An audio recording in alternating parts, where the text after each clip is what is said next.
శోభన్ బాబు చిత్ర విశేషాలు బావమరదల్లో 5వ భాగం. బావమరదల చిత్రం ఫిబ్రవరి 2, 1984 నాడు 34 కేంద్రాలలో మొత్తం 46 థియేటర్లు విడుదలై మొదటి ఆట నుండి సూపర్ హిట్ టాక్తో విడుదలైన అన్ని కేంద్రాలలో సంచలన ఓపెనింగ్ సాధించి అబ్బురపరిచినది. తెలుగు చలనచిత్ర చరిత్రలోనే 30 కేంద్రాలకు పైగా విడుదలై అన్ని కేంద్రాల మెయిన్ థియేటర్లలోనూ మొదటి వారం 50,000 గ్రాస్ వసూలు చేసిన మొట్టమొదటి తెలుగు చిత్రం బావమరదళ్ళు.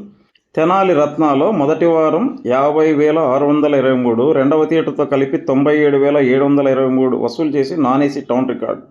పెద్దాపురం శోభా థియేటర్లో మొదటి వారం 76,000 వసూలు చేసి టౌన్ రికార్డు. అనంతపురం గంగా ఏసీలో మొదటి వారం 58,000, 13 రోజులకి 1,00,000 వసూలు చేసి థియేటర్ రికార్డు.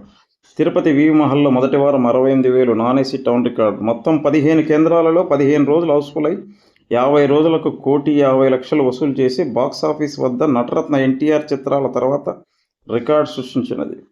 బావమరదల చిత్రం ఫుల్ రన్లో 2.5 కోట్లు వసూలు చేసి దర్శకులు ఏ కోదండరామరెడ్డి చిత్రాలలో అప్పటికి ఆల్ టైమ్ రికార్డు సృష్టించినది. బావమరదల చిత్రం మొదటి విడుదల తేదీ నాడు విడుదలైన అన్ని కోదండరామరెడ్డి దర్శకత్వంలో వచ్చిన చిత్రాలలోనూ 20 కేంద్రాలలో డైరెక్ట్గా 50 రోజులు ప్రదర్శింపబడిన ఏకైక చిత్రం. 1986లో అనసూయమ్మ గారు అల్లుడు వరకు.